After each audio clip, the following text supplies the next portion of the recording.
And that's the beauty about astrology, is it's so perceptual, it's so interpretable, it's truly an art. It's not something that is finite. And you know, maybe that's why people don't exactly claim it to be a real science, but truly all of science is pretty interpretable, so I digress. I don't think that's a very valid argument.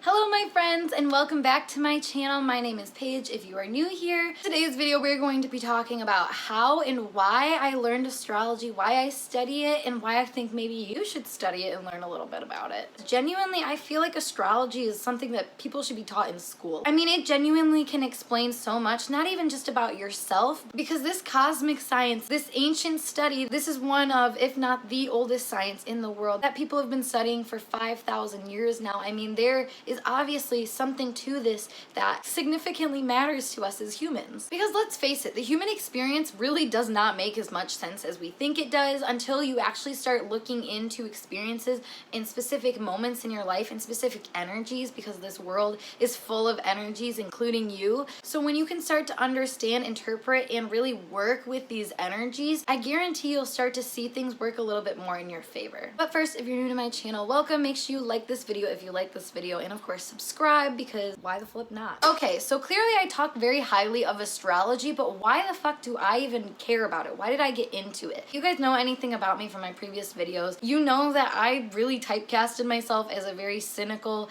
not really interested in a lot of different things type of person. When I got interested in astrology, I just genuinely was interested in finding a new way of understanding what was going on with me, because modern medicine, modern psychology, and just this seemingly industrialized way that we view the world just was not cutting it for me. I felt that there was more depth to be seen in situations and in moments, and astrology is exactly about that. Like I said, it dives into energies and specifies energies and explains energies. Personally, I started out getting interested in tarot first, but tarot and astrology, and basically astrology and pretty much anything in this world, actually ties together completely. I kid you not, if it exists in the real world, it exists within astrology. There is a placement for it, there is a position for it, an energy for it. But let's be real, if you're watching this video, you're already probably interested in astrology and you're like, how the hell do I learn this stuff? There's so much to learn, so many places that you could start, so what do I do? And the best advice I have to give to that is go with your gut. Follow this instinct that you have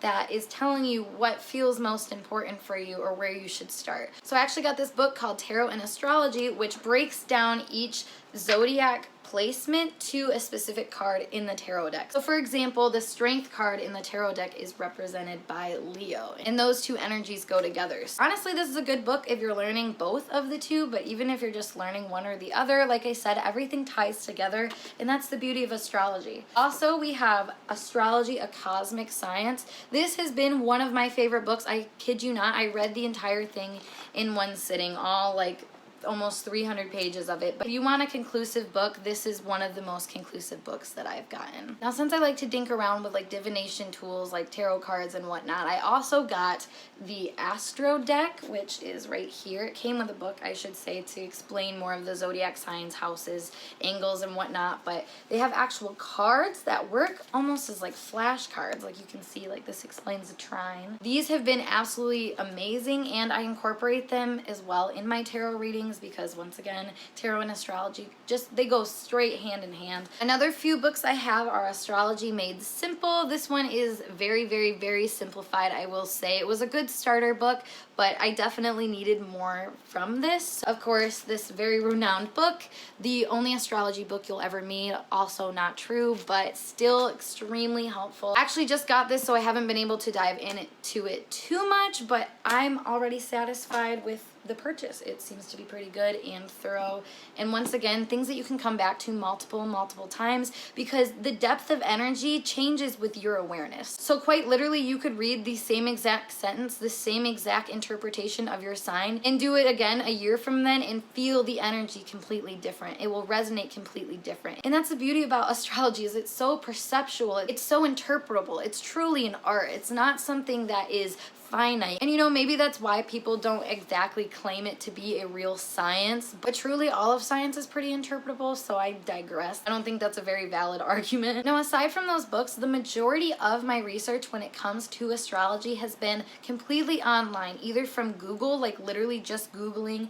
the aspects that I want to look and just going completely crazy on the Google search page, clicking on the top 5 that I can see that seem pretty relevant and good, as well as following some amazing astrologers that we have here on YouTube, which to name a few of my personal favorites would be Alyssa Trahan, Esoteric Healing, Anna's Elsewhere. Those are the few that are coming to mind right now. Here's the thing when it comes to astrology is that anybody can do it. Anybody can claim they're an astrologer and anybody can talk about astrology. You know, I've only been practicing astrology for a few years, but I've also been studying people and the human experience for many years before that. So for me personally, it was pretty easy to integrate those two concepts. But I know a lot of people get into astrology and just only have a surface level understanding of things, and honestly those shallow approaches can turn a lot of people off from wanting to learn astrology because that person can only interpret it at the depth that they are able to perceive it, which if you don't really study it or really truly analyze people and their charts and these energies, it's going to be really hard for you to get into the depth and the understanding and be able to interpret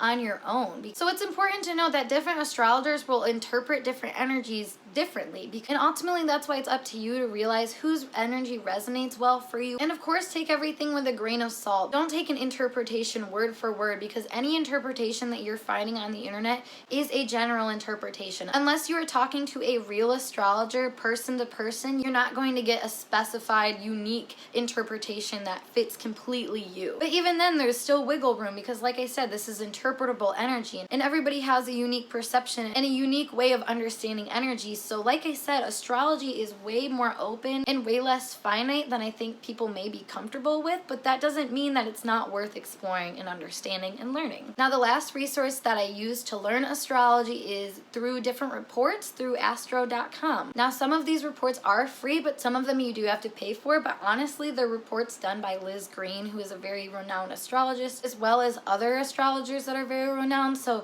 these are very thorough reports that I find once you have a basic understanding of energies, you can start seeing how those energies show up within the interpretation. So you can kind of do it backwards. That's where people start being able to like guess other zodiac signs and placements and stuff like that. But yeah, in conclusion for this video, the best way that I can say that I have been able to learn astrology in a way that I think you should be able to learn it is by using all the resources that you have at your fingertips. You know, the internet, YouTube, all of those great astrologers out there that have been studying this and doing this for years are great tools. But like I said, take everything with a grain of salt and integrate all of the different things that you learn. You know, these books won't have all the answers. The astrologers on YouTube won't have all the answers, but you can find little pieces of the puzzle and put them all together to create your own answer. And that's what astrology allows you to do. So I hope that this video helped you guys. If you were interested in learning more about astrology, I actually teach it on my Patreon and Instagram accounts, which I'll link down below. Otherwise, I hope to see you guys in a later video. Bye for now.